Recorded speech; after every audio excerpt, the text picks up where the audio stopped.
perusahaan yakni PT GAC Nikel memenuhi kaidah lingkungan. Pernyataan itu disampaikan usai Kementerian Lingkungan Hidup meninjau lokasi tambang nikel pada 26 hingga 31 Mei lalu. Kementerian LH mengklaim PT GAC Nikel sudah penuhi urusan teknis, termasuk izin usaha pertambangan untuk luas area tambang mencapai 6.000 hektar. Nah, PT GN ini secara status berada di kawasan hutan lindung. Ya, memang kelihatannya pelaksanaan kegiatan tambang nikel di PT GAC ini oleh PT GN ini relatif memenuhi kaidah-kaidah tata lingkungan. Artinya bahwa tingkat pencemaran yang nampak oleh mata itu hampir tidak terlalu serius. Artinya kalaupun ada gejala ketidaktaatannya lebih ke minor-minor saja.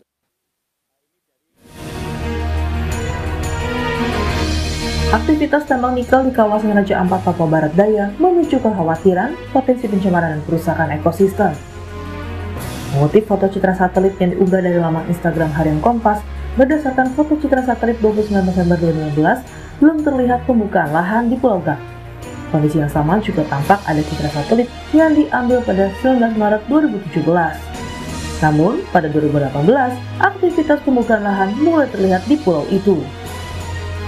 Saat meninjau langsung PT GAC Nikel di Pulau GAC Kabupaten Raja Ampat Sabtu kemarin, Menteri Energi dan Sumber Daya Mineral Bahlil Lahadalia bilang tidak ada pencemaran lingkungan tahun ini karena proses produksi tambang terjadi tahun 2024. Dan pemerintah akan melakukan evaluasi menyeluruh terkait izin tambang di Pulau GAC Raja Ampat. Nemo dengan PT Pulau GAC itu kurang lebih sekitar 30 kilometer. Sampai dengan 40 km. Jadi wilayah Kabupaten Raja Ampat itu banyak hutan konservasi, banyak pulau-pulau yang untuk prawisata, tapi juga ada pulau-pulau yang memang ada pertambangan. Kita memutuskan lewat Dirjen Minerba untuk status daripada IUP PT GAC yang sekarang lagi mengelola itu kan cuma satu ya. Itu kami untuk sementara kita hentikan operasinya. Saat dikonfirmasi terkait polemik tambang nikel di Raja Ampat melalui pesan tertulis kepada Kompas TV, Komisaris PT GAC Nikel Ahmad Farul Rozi menyebut lokasi tambang nikel dengan kawasan wisata sangat jauh.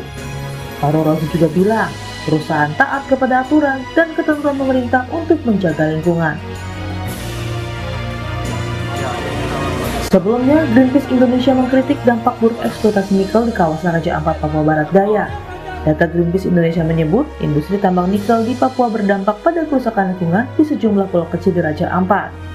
Greenpeace menyebut ada lebih dari satu perusahaan tambang nikel yang aktif beroperasi di Raja Ampat. Yang disampaikan Pak Menteri Bahlil tadi, yang katanya mau membuat ketidaksimpangsiuran, itu memungkinkan untuk membuat kesimpangsiuran baru atau kekeliruan. Raja Ampat ini, karena Raja Ampat ini juga bukan hanya PT GAC dan bukan hanya Pulau GAC.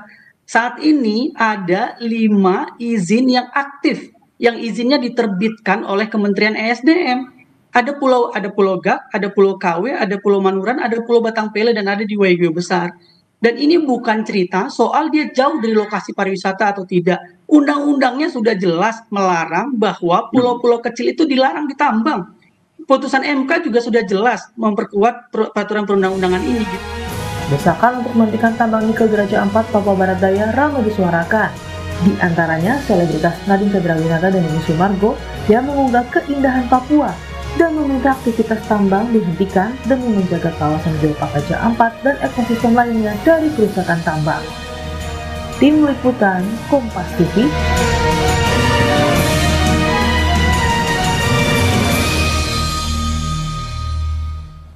Saudara, polemik aktivitas tambang nikel di Pulau GAC Raja Ampat, Papua Barat Daya terus bergulir. Aktivis lingkungan Greenpeace bilang banyak kerusakan yang terjadi tak hanya di Pulau GAC, melainkan pulau lain juga terdampak. Namun pemerintah bilang aktivitas tambang nikel ini jauh dari lokasi wisata dan sudah sesuai aturan. Benarkah aktivitas tambang nikel ini tidak mengganggu keindahan Pulau GAC Raja Ampat? Apa solusinya jika memang izin tambang sudah terbit?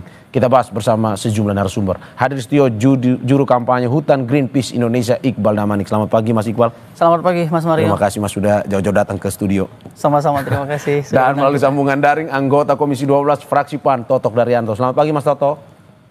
Selamat pagi Bang Mario. Terima kasih Pak Toto sudah bergabung juga di Dialog Sapa Indonesia Pagi pada hari ini. Dan juga untuk diketahui kami juga sudah menghubungi perwakilan Kementerian Lingkungan Hidup dan lembaga terkait.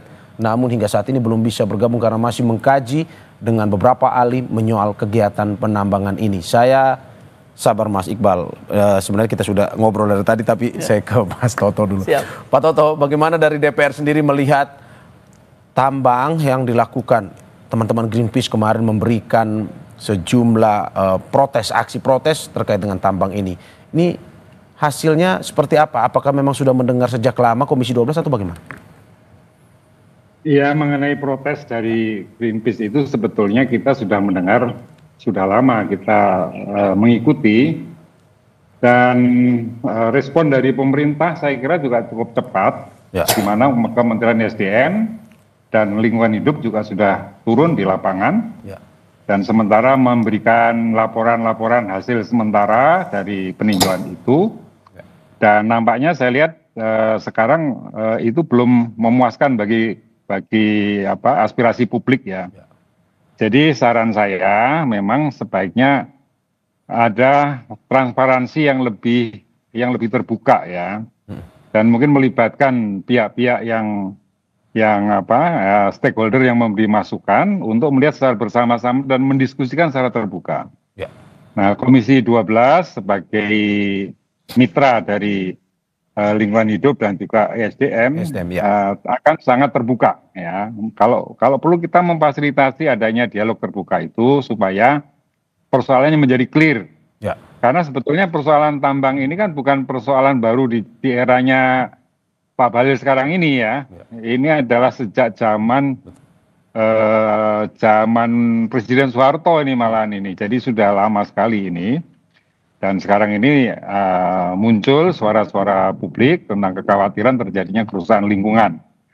Dan mesti itu direspon dengan baik. Oke, saya kira Komisi 12 sendiri sudah pernah ke sana Pak setelah ada protes seperti ini?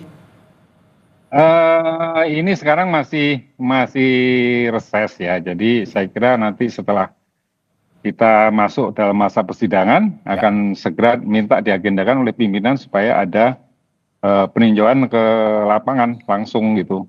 Oke. Itu Pak Mario.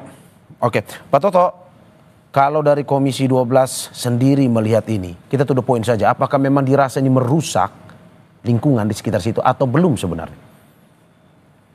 Sebenarnya ada question mark besar ya yang perlu kita garis bawahi.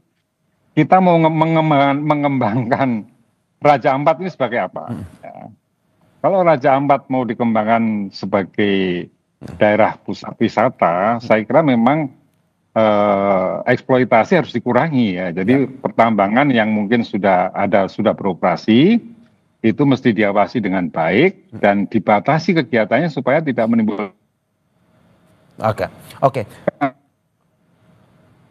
kerusakan lingkungan karena sudah sedemikian lama dilakukan ya. Dan tujuan akhirnya apa? Tujuan akhirnya untuk pertumbuhan ekonomi sebetulnya dan juga untuk kesejahteraan masyarakat. Jadi wisata itu tidak kalah potensialnya dibanding dengan pertambangan. Jadi saya kira ini pilihan kebijakan yang mesti dipikirkan oleh pemerintah. Oke. Itu. Oke Pak Toto, saya ke Mas Iqbal. Mas Iqbal, Kompas headline Raja Ampat terindikasi tercemar. Ini pun yang juga dilakukan aksi oleh teman-teman dari Greenpeace. Apa sebenarnya yang mau disampaikan? Memang sangat-sangat tercemarkah pada akhirnya Raja Ampat ini akhirnya harus Greenpeace turun tahun ini untuk melihat bahwa tidak boleh sebenarnya atau gimana? Kompas sendiri kan sebenarnya sudah angkat sejak tahun 2021 ya Mas ya? Iya. Kompas sendiri sudah angkat lama, itu sudah lama dan tidak ada gubris kan dari pemerintah gitu ya tindak lanjutnya. Sampai saat ini tidak ada gubris menurut Anda? Setelah aksi Greenpeace kan kemudian Pak Bahlil ke sana gitu. Nah, tapi pertanyaan mendasarnya dari kita semua adalah apakah kita mau nunggu Raja Ampat hancur dulu baru kita bertindak? Gitu ya. Apakah kita mau lihat dulu Raja Ampat ini hancur sehingga tidak lagi ada tempat wisata baru kita bilang wah Raja Ampat sudah hancur baru kita boleh menutup atau kemudian baru kita bilang bahwa perusahaan ini melanggar aturan. Secara aturan sebenarnya dengan terbitnya IUP aja ini sudah melanggar aturan. Pak Toto kan anggota DPR ya. Ini konstitusi yang sedang dilanggar. Undang-Undang nomor 1 tahun 2014. Lebih detail setelah undang-undang kan kita punya peraturan menteri namanya. Kan Pak Toto ya. Di peraturan menteri tahun 53 itu secara jelas ada untuk pulau-pulau kecil ini ada yang boleh, ada yang tidak boleh, dan ada yang boleh dengan syarat. Di pulau-pulau kecil dia 100 km persegi atau 10 hektar, 10.000 hektar, itu secara jelas bahwa pertambangan mineral dan batu bara tidak boleh ditambang. Dengan alasan apapun, karena tidak ada kata dibolehkan dengan syarat di situ, tapi tidak boleh. Ini kan tegas.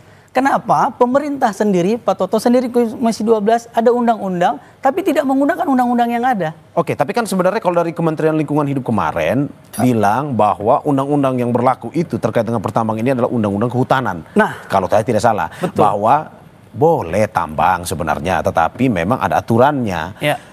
Berbeda undang-undang dengan yang disampaikan oleh pihak Greenpeace bahwa ini undang-undang pesisir ya.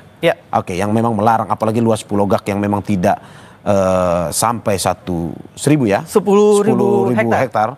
Sehingga dilarang betul-betul untuk ini. Ini bagaimana ada perbedaan undang-undang nih? Lagi-lagi, tapi saya mau menekankan satu hal bahwa ini bukan soal Pulau Gak saja ya, tapi ini soal Raja Ampat.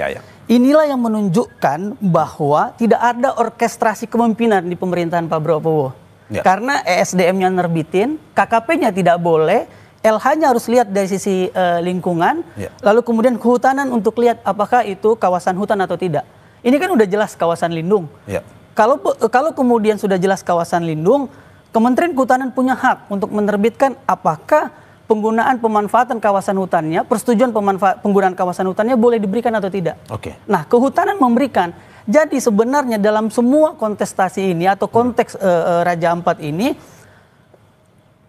Kementerian ESDM punya peran, Kementerian Kehutanan punya peran, Kementerian Lingkungan Hidup punya peran. Safeguardnya siapa? Safeguardnya harusnya lingkungan hidup gitu. Tapi lingkungan hidupnya bilang minor saja gitu ya. Ini yang harusnya Pak Menteri lihat bahwa mau sebesar apa dulu kerusakan baru bertindak gitu. Kan lebih baik mencegah daripada mengobati. Kan gitu kan. Jadi kalau kita nunggu rusak dulu mau bagaimana? Dan ini kan persoalan kerusakan lingkungan yang harus dievaluasi, jangan disimplifikasi sebenarnya. Pak Bahlil mencoba menyederhanakan persoalan ini dengan hanya melihat Gak. Lalu semua mata kita tuh ditujukan ke Gak, termasuk lingkungan hidup, termasuk kehutanan. Bagaimana kemudian kasus-kasus yang sudah terjadi di Morowali, bagaimana kemudian yang di Sulawesi misalnya ya, lalu kemudian di Maluku. Nah, ini kan juga kita harus fair ya untuk melihat bahwa industrialisasi nikel ini berdampak lingkungan yang sangat besar. Bahkan laporan terbaru di Teluk Weda, masyarakat sudah tercemar di dalam tubuhnya, di dalam urinnya, itu memiliki kandungan logam berat. Kalau kita berbicara soal kerusakan, apa saja kerusakan? Karena memang yang kemarin dibilang bahwa ini kerusakan ekologis. Apa sebenarnya kerusakan yang dilakukan oleh tambang ini? Ini Pak Hanif Faisal paham betul, karena Pak Hanif Faisal dulu di kehutanan, analogi. Kita tahu bahwa kuota deforestasi Indonesia itu sudah tidak boleh lagi, Mas. Kuota ya dari apa yang ditentukan oleh kehutanan. Pembabakan hutan ini Pembabakan hutan. Tapi apa yang terjadi? Dari tahun 2016 sampai 2023, semenjak isu nikel, pembukaan lahan nikel itu naik 600%. 600%. Pembukaan lahan di wilayah konsesi nikel. Deforestasi di Pulau Gak sendiri itu 300 hektar. 300 hektar itu besar, Mas. Untuk pulau-pulau kecil. Sehingga waktu Pak Bahlil ke sana sama Pak Hanif mungkin tidak hujan ya. Sehingga limpasannya tidak ada. Tapi begitu hujan, lumpur di mana-mana. Nah, menyusahkan masyarakat di situ ya.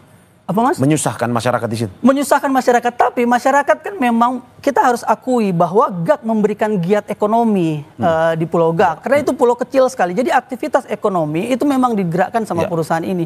Tapi kita kan tidak mau ini hanya bertahan 10 tahun atau 20 tahun. Gak dan Raja Ampat ini harus bertahan panjang gitu ya. Nikel ini ada ujungnya, Mas. ESDM sendiri bilang bahwa nikel ini itu akan berakhir di 2050.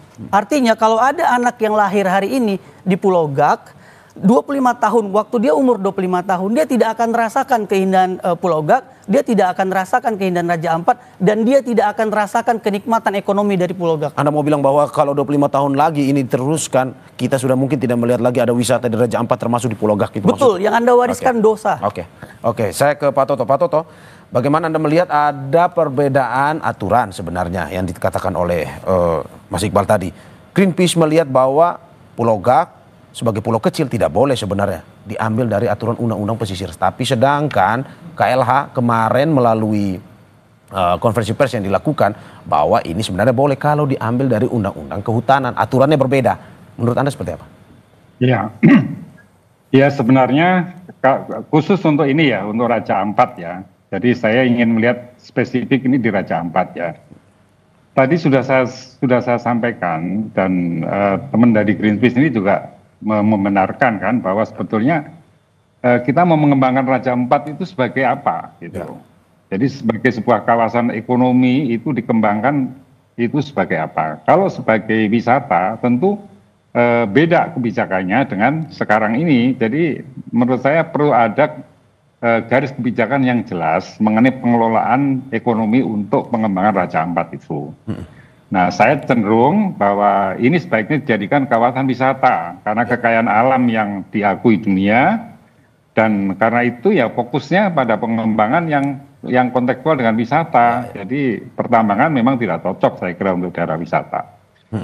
Nah, itu pandangan saya secara pribadi ya, itu. Kemudian mengenai peraturan-peraturan yang tadi bertentangan, ya memang itu bisa saja terjadi karena kalau ditinjau dari pulau-pulau kecil itu memang mestinya tidak bisa ada izin pertambangan di situ, ada undang-undang yang sudah mengaturnya. Tapi pemerintah kan juga punya diskresi ya, dia punya punya pilihan-pilihan yang mana itu masih dimungkinkan gitu. Maka ada pengecualian. Oke, Pak Toto, ini sebenarnya dari Komisi 12 perdebatan Raja Ampat bukan di situ sebetulnya. Menurut saya itu pilihan tentang kebijakan. Kita mau mengembangkan sebagai.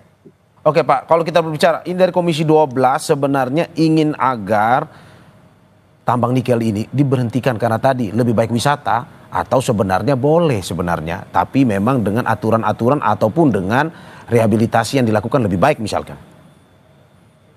Ya kalau kita ingin mengembangkan Raja Ampat sebagai wisata ya sebaiknya dibatasi pertambangan, artinya yang sudah ada itu tidak diperluas lagi. Nah, dibatasi itu berarti tidak boleh Pak ya? Seperti itu. Dibatasi berarti tidak boleh sebenarnya atau bagaimana? Menurut saya harus dikaji dulu, harus dikaji dengan serius ya. Apakah sekarang ini dampaknya ke wisata itu akan sangat destruktif ya? Ya. Oke. Tapi kembali lagi sebetulnya persoalannya itu Mas, persoalannya itu kita mau kembangkan sebagai apa daerah Raja Ampat itu? Kalau wisata ya sudah pertambangannya itu untuk sementara.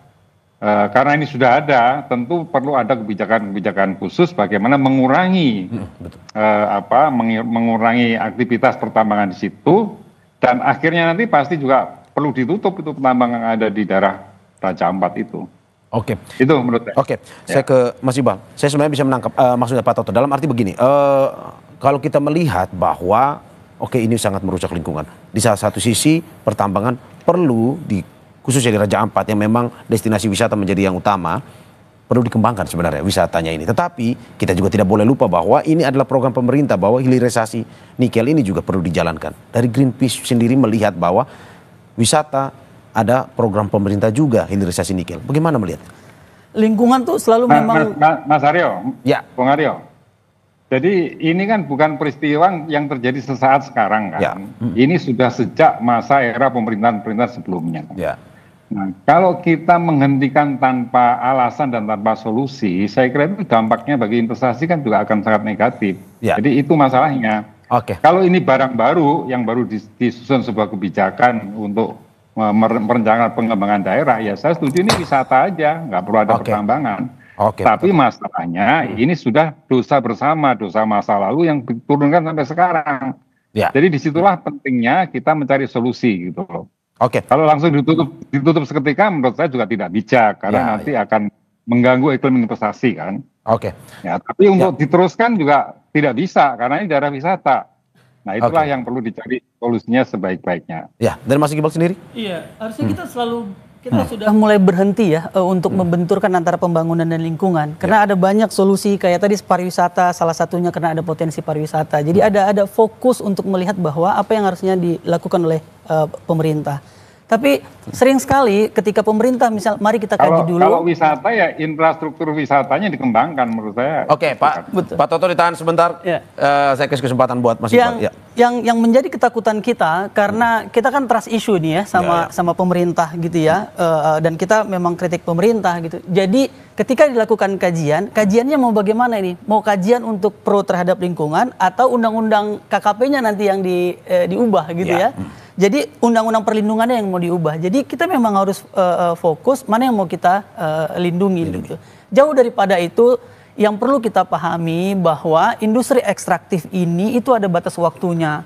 Ada ide-ide yang lebih kreatif harusnya. Industri-industri kreatif yang harus dikembangkan pemerintah ketimbang bertahan terus di industri ekstraktif. Jadi kita memang benar-benar tahu dari posisi ini, dari penjelasan Pak Toto kita tahu bahwa fokus atau watak ekonomi dari pemerintahan Prabowo ini adalah industri ekstraktif. Karena apa? Karena setiap ada resources, ada sumber dayanya, jadikan dulu wilayah usaha pertambangan. Begitu ya. Ketika dia jadi wilayah usaha pertambangan, dia memungkinkan untuk mendapatkan izin.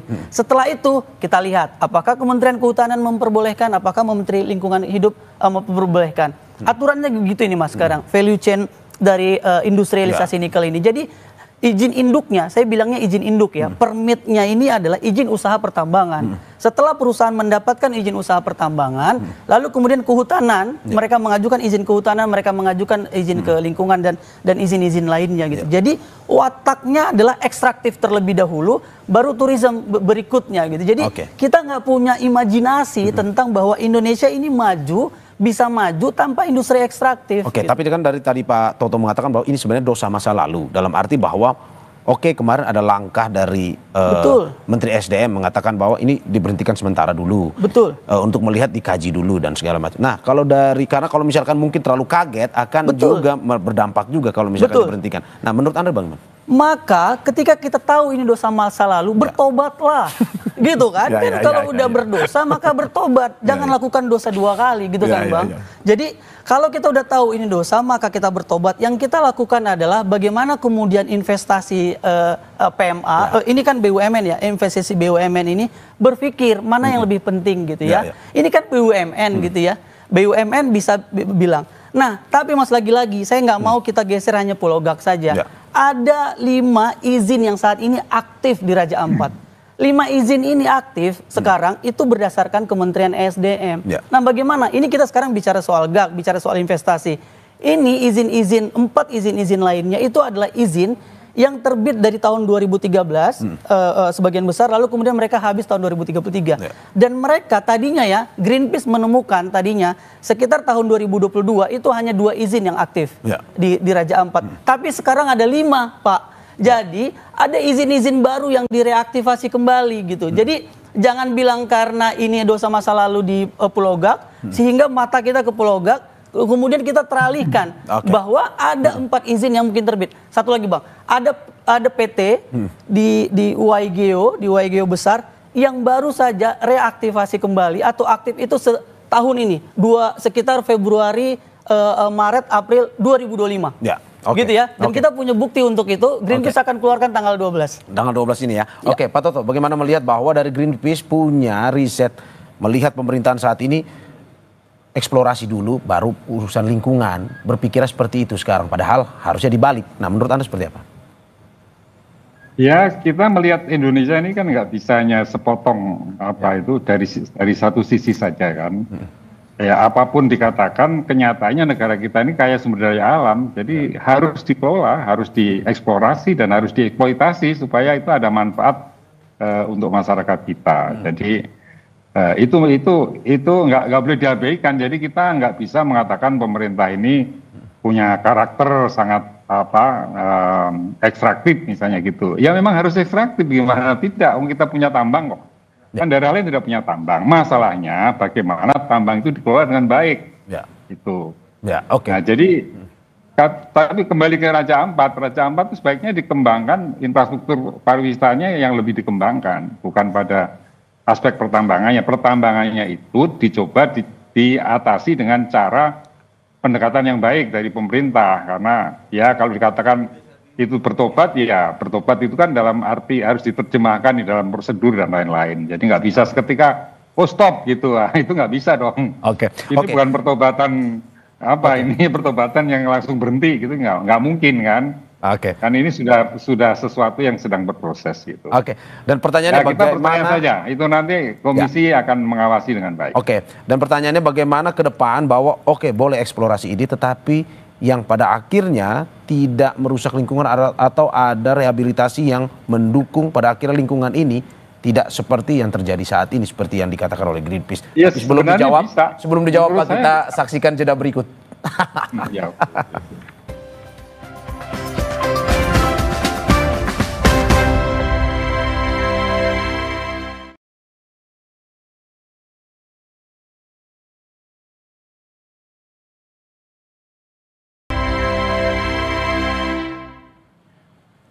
Saudara, selebritas sekaligus aktivis lingkungan Nadine Chandrawinata menjadi salah satu tokoh yang menyuarakan penolakannya terhadap aktivis tambang nikel di Raja Ampat. Dalam unggahan di akun Instagramnya, Nadine menulis, Papua memang luas, namun untuk mendapatkan keindahan seluas ini butuh waktu. Dan apabila kerusakan dimulai, kerusakan itu perlahan-lahan seluas Papua. Dilengkapi dengan tagar Save Raja Ampat.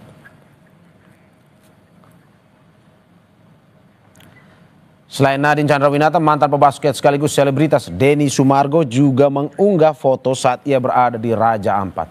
Dalam unggahannya ia menulis, jiwa saya pernah tinggal di sana, makan di sana dan menangis di sana. Raja Ampat, Papua, salah satu tempat saya dibentuk menjadi seperti sekarang. Tanah Papua bukan tanah eksploitasi, tapi tanah kehidupan. Tolong Pak @Prabowo dilengkapi dengan tagar Save Raja Ampat. Musisi Kunto Aji juga menyuarakan hal yang sama di akun Instagramnya. Kunto Aji bilang stop sirkus-sirkus kapitalis, disertai unggahan foto bertuliskan tagar Save Raja Ampat.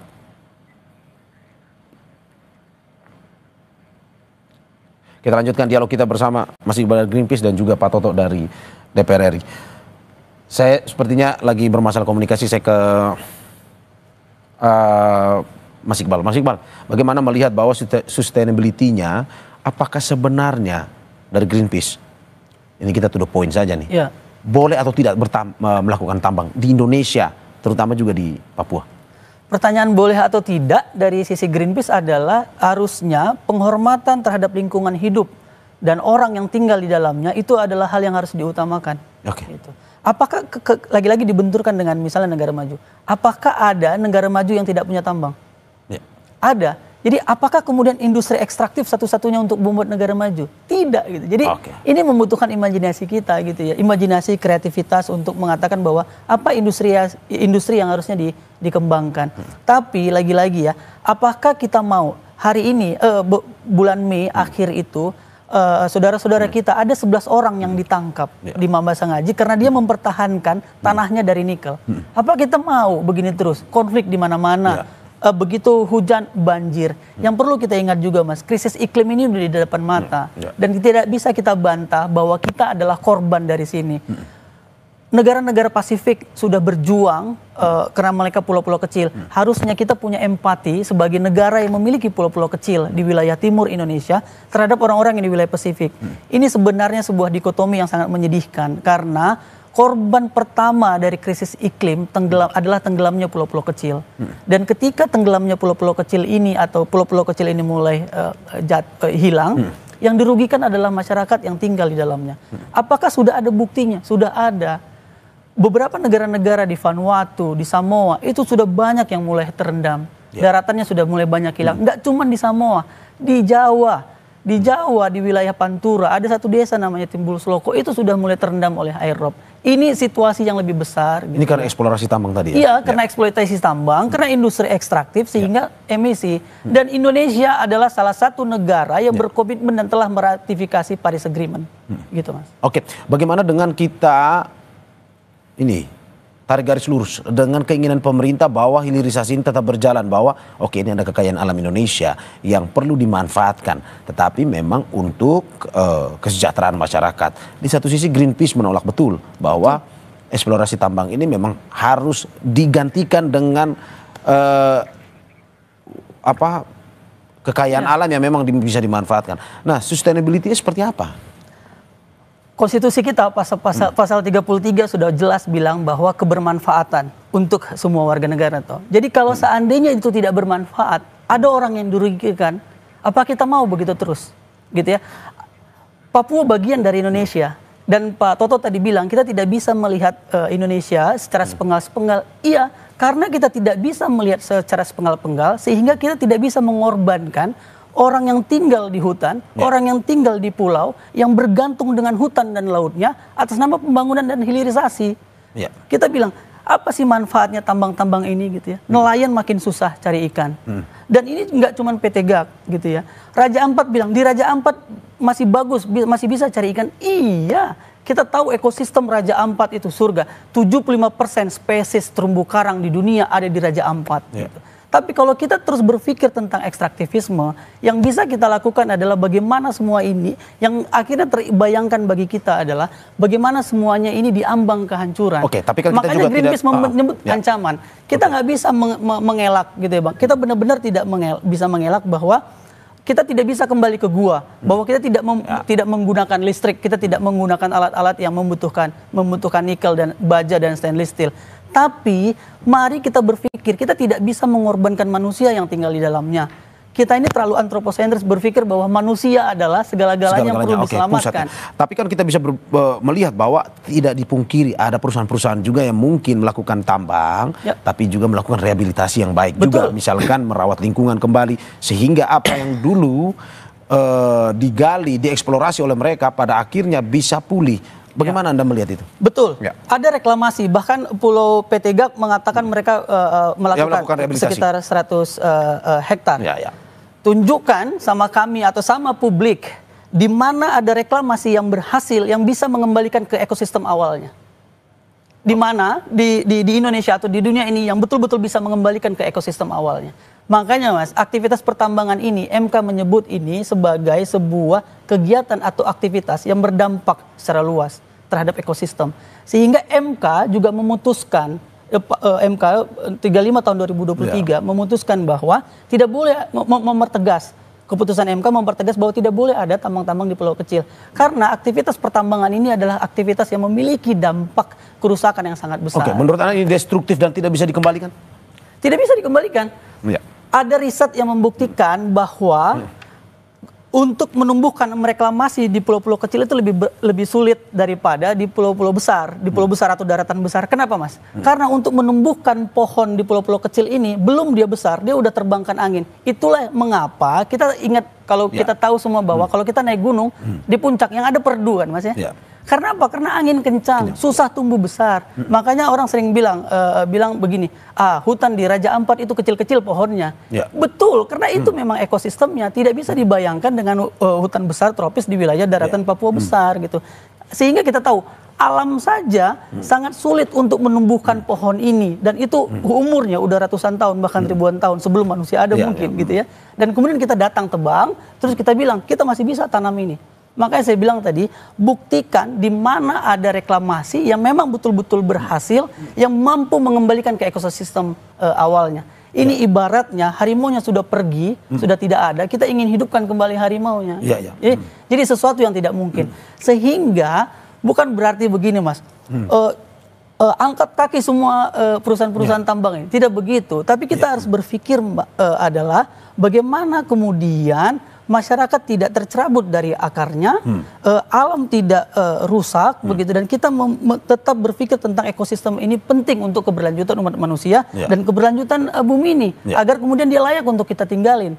Gitu. Jadi kita punya hak yang setara kan dengan ini. Lantas bagaimana dengan dari Greenpeace, bagaimana melihat bahwa ini sudah terjadi lama? Ada masyarakat yang mungkin saja juga sudah menggantungkan hidup dari situ juga misalkan. Betul. Bagaimana pada akhirnya tambang ini dijadikan sebuah lahan yang memang tidak merusak tetapi juga mensejahterakan? Kalau dalam konteks Raja Ampat nggak mungkin, karena ini pulau-pulau kecil. Anda sudah tidak melihat, tidak mungkin. Melihat. Ini pulau-pulau kecil, tidak mungkin untuk dilakukan reklamasi. Tapi bagaimana kemudian kita tahu bahwa ada yang menjadi pekerja di tambang, kita tahu ada tenaga kerja, ada masyarakat yang bergantung pada giat ekonomi itu. Dan ini sesuatu yang tidak bisa kita pungkiri gitu ya. Sehingga harus ada pengakuan. Yang pertama gini Bang, jangan kita Pak Bahlil misalnya datang ke Raja Ampat, terus undang Pulau Gak gitu ya, terus bilang ada tidak itu hoax, itu hoax. Mari akui bahwa ada kesalahan kebijakan di situ, ada policy failure terhadap izin usaha pertambangan yang sudah diterbitkan, akui. Dan sekarang lakukan transparansi apa yang ingin dilakukan pemerintah. Jangan dibantah dengan ini hoax, ini apa, ada yang bilang juga ini upaya asing untuk memecah belah dan mengadu domba. Tidak begitu gitu ya. Mengaku dan bertobatlah. Tapi kalau dari menurut Anda, ini pertemuan Greenpeace, ada unsur politiknya atau tidak sebenarnya ini? Izin diterbitkan kan itu keputusan politik. Karena yang menerbitkan menteri itu tokoh politik, bukan begitu Pak Tito. Ini sederhana tetapi ya cukup ini memberikan fakta. Pak Toto, bagaimana Anda melihat bahwa ini obrolan ini terkait dengan pertambangan seperti yang dikatakan tidak hanya di Raja Ampat tapi juga di seluruh Indonesia, termasuk data BPS Maluku Utara tambang nikel terbesar tetapi tidak sejalan dengan tingkat kesejahteraannya. Menurut Anda, apakah perlu kita melihat kembali terkait dengan pertambangan ini atau sebenarnya Indonesia sudah perlu harusnya ambil langkah baru menggantikan dengan kekayaan Indonesia alam yang lain yang justru bisa mensejahterakan masyarakat? Menurut saya ya setiap kebijakan itu memang ada periode-periode tertentu yang harus dievaluasi kembali. Jadi sekarang ini saatnya kalau kita mau mengevaluasi kembali, kita duduk bareng-bareng, kita kaji. Jadi kita rumuskan bersama masalah the best practice pertambangan itu seperti apa misalnya gitu. Jadi sekarang problem pertambangan banyak sebetulnya. Tidak hanya yang tadi disampaikan masalah lingkungan itu ya. Sekarang masyarakat juga merasa banyak yang terganggu karena jalan-jalan masyarakat, jalan umum yang juga dilewati pertambangan. Kemudian juga para pemilik lahan yang juga merasakan dia seperti dikorbankan di dalam di dalam eksploitasi pertambangan itu karena mereka yang punya hak milik itu juga udah masuk dalam IUP itu dia tidak bisa melakukan apa-apa kecuali harus diserahkan kepada pemegang IUP gitu. Nah hal-hal seperti itu saya kira perlu ditata kembali secara menyeluruh gitu loh. Jadi misalnya ya supaya terjadi hubungan yang adil antara masyarakat di wilayah pertambangan, kemudian pemerintah daerah, ya masyarakat umum yang yang hidup di daerah situ, itu perlu ditata kembali. Jadi saya misalnya melihat ya pertambangan pengelolaan kekayaan alam di masa lalu, di masa kolonial aja, itu mereka tidak dicampur aduk antara jalan umum dengan jalan industri atau jalan pertambangan. Nah kita ini perlu ada regulasi baru bahwa semua wilayah pertambangan itu mesti membuat infrastruktur sendiri.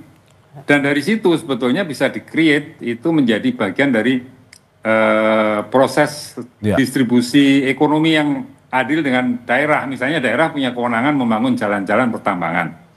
Nah dari mana investasinya ya saya kira itu bisa didukung oleh APBD, APBN maupun oleh proses perbankan, oleh pembiayaan investasi biasa gitu loh. Nah di situ nanti ada tol fee-nya sehingga itu semua ikut menikmati dan masyarakat tidak terganggu. Jadi banyak PR yang kita kerjakan, tapi kita sudah punya pengalaman panjang dalam mengelola pertambangan. Contohnya itu seperti PT Vale. PT Vale itu menurut saya sangat bagus bagaimana dia mengelola pertambangan dan pasca tambang penanganannya juga dengan baik ya. Nah kita mestinya bisa membuat seluruh pertambangan kita dikelola dengan cara-cara serupa itu gitu loh. Nah jadi ya saya kira perlu memang kita evaluasi kembali, kita kaji bersama. Tapi saya tidak setuju kalau dikatakan bahwa kekayaan alam ini mau dibiarkan aja gitu ya. Menurut saya itu kita tidak mensyukuri karunia karunia Tuhan itu namanya. Jadi, Pak. Jadi pertobatannya bukan dengan itu diabaikan sama sekali ya. Tapi mari kita kelola dengan baik. Ya. Duduk bareng dan kita diskusi bareng-bareng bersama. Kita cari solusi yang terbaik bagaimana pertambangan yang sekarang ini bisa menciptakan pertumbuhan ekonomi dan keadilan bagi masyarakat kita. Mas Iqbal, terakhir closing statementnya singkat saja terkait dengan Greenpeace tetap dalam posisi sikap menolak tambang. Tapi pada akhirnya bagaimana betul kata Pak Toto dari kekayaan alam negara ini, bagaimana harusnya tambang ini dijadikan sebuah contoh usaha yang memang sebenarnya mensejahterakan masyarakat, berputar, perputaran ekonomi terjadi di situ, tetapi ingat tidak boleh ada mengganggu lingkungan itu. Singkat saja. Inilah yang membuktikan bahwa isi kepala kita Indonesia ini kaya atas sumber daya alam, sehingga kita dimanjakan, tidak punya ide-ide dan imajinasi yang kreatif, bahwa ada negara yang maju tanpa industri ekstraktif gitu ya. Ketika kita dibuka gitu, yang sering sekali tidak dihitung dalam hitung-hitungan ekonomi adalah dampak turunannya, biaya kesehatan. Kita tahu bahwa biaya kesehatan yang dikeluarkan oleh orang Indonesia saat ini itu jauh lebih besar. Itu juga Kompas yang nulis ya Mas. 2-3 kali lipat. Kompas menyatakan di pemberitaan Kompas bahwa biaya kesehatan orang sekarang ini karena krisis iklim ini lebih besar. Itu tidak dihitung, seakan-akan bahwa pembangunan ini adalah industri ekstraktif ini. Kita harus berpikir lebih jernih. Makanya kan ada banyak ahli ya di pemerintahan Prabowo. Pemerintahan Prabowo ini tidak boleh miskin imajinasi gitu ya. Bahwa dimanjakan dengan Indonesia kaya raya dengan industri ekstraktifnya. Pak Toto, memang Greenpeace tidak bisa digoyah. Tambang memang harus dilarang. Terima kasih Pak Toto Daryanto, anggota Komisi 12 fraksi PAN, dan juga terima kasih juru kampanye hutan Greenpeace Indonesia Iqbal Namanik. Terima kasih Bapak-bapak atas apa yang disampaikan, semoga bisa memberikan masukan dan juga ini terkait dengan persoalan tambang di Indonesia, semoga bisa ketemulah jalan tengahnya. Terima kasih Bapak-bapak sekali lagi. Terima kasih Pak Toto, terima kasih Mas Mario. Terima kasih. Saudara, jangan kemana-mana, Sapa Indonesia Pagi akan segera kembali dengan informasi lainnya. Salah satunya lebih dari 1,6 juta jemaah haji dari berbagai negara memadati komplek Jamaah di Mina, Arab Saudi untuk lempar jumroh. Informasinya sesaat lagi.